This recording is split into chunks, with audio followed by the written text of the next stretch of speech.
World top rankings ఉన్న యూనివర్సిటీస్లో ఎలాంటి IELTS రాయకుండా ఫ్రీ ఎడ్యుకేషన్ అండ్ స్కాలర్షిప్ అందుకోవాలంటే కాంటాక్ట్ విదేశ్ కన్సల్ట్స్.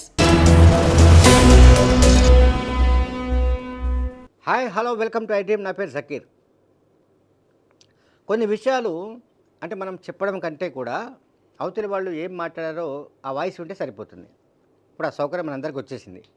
వాట్సాప్లు, ఫేస్బుక్, లేకపోతే ట్విట్టరు, లేకపోతే ఇంకొకటి ఈ సోషల్ మీడియా ప్లాట్ఫామ్స్ వల్ల మనకు ప్రతిదీ తెలిసిపోతుంది.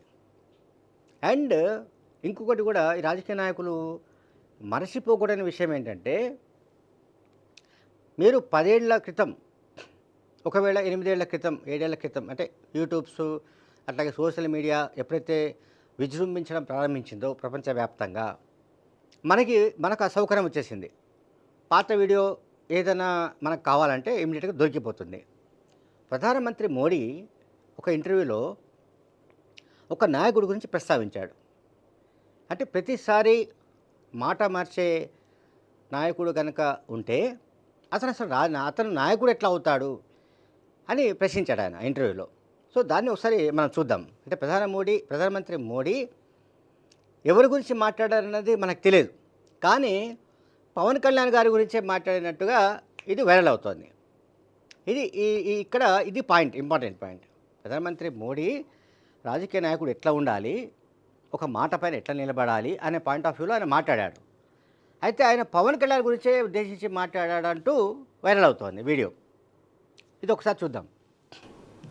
पुराने ढेर सारे वीडियो बाजार में घूम रहे हैं और उनके एक विचार से दूसरा विचार कितना कॉन्ट्राडिक्टरी है. नरेंद्र मोदी गाరు ప్రధానమంత్రి గారు పవన్ కళ్యాణ్ మర్చిపోయారు. మీరు దేశానికి ప్రధానమంత్రి అయితే అచ్చే దిన్ ఆ జాయేగా ఇదరా వచ్చేది అవి తక్కువ అధికారి ఆంధ్ర ఎంపీలని ఢిల్లీలో నిజంగా మాట్లాడతారు, మనల్ని కుక్కలతో పోలుస్తారు. ఇక మనకి ఇచ్చే జాతి గౌరవం ఆంధ్రులు ద్రోహుల పాలకులు చేసిన తప్పులకి ప్రజల శిక్ష ప్రజలక ఏం మాట్లాడతాం, ఎవరు మాట్లాడతాం. ఒక్కసారి మన కోసం వచ్చిన మోదీ గారికి, మన కష్టాలకు భుజం కాయడానికి వచ్చిన మోదీ గారికి, 5 కోట్ల మంది ప్రజల కోసం నేను ఉన్నాను చెప్పి వచ్చిన మోదీ గారికి ఒక్కసారి బలంగా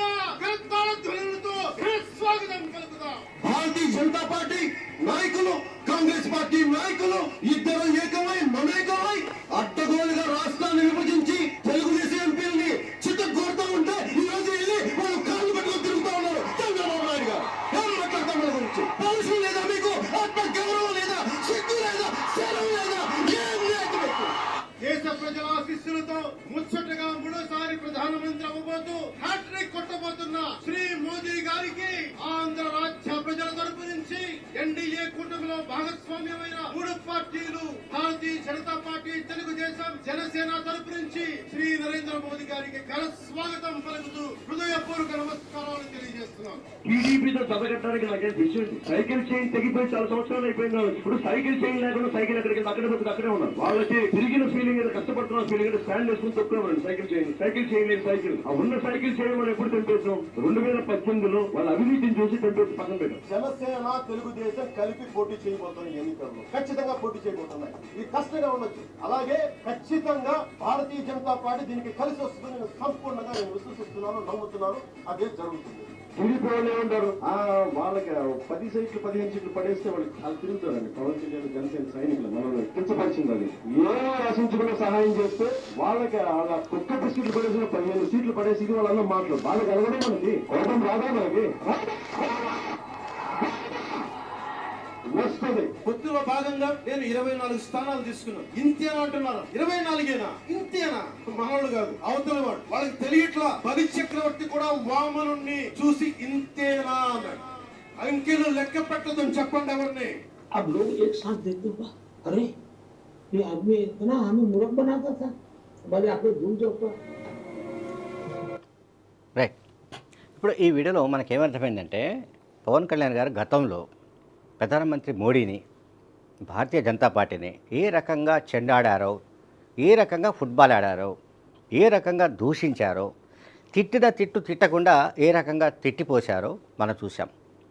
ఆ తర్వాత మళ్ళీ సీన్ కట్ చేస్తే మోడీ లాంటి నాయకుడు లేడు, ఇంక దేశంలో రాడు అని ప్రపంచ నాయకుడు ఇదంతా కూడా మాట్లాడాడు. మధ్యలో మళ్ళీ తెలుగుదేశం పార్టీ గురించి చెప్పాలి. తెలుగుదేశం పార్టీని కూడా ఆ సైకిల్ చైన్ తెగిపోయిందని చెప్పాడు. ఇందులో 2-3 పాయింట్స్ నేను చెప్పదలుచుకున్నాను. ఒకటి, అసలు టీడీపీ పని అయిపోయిందని చెప్పాడు ఆయన.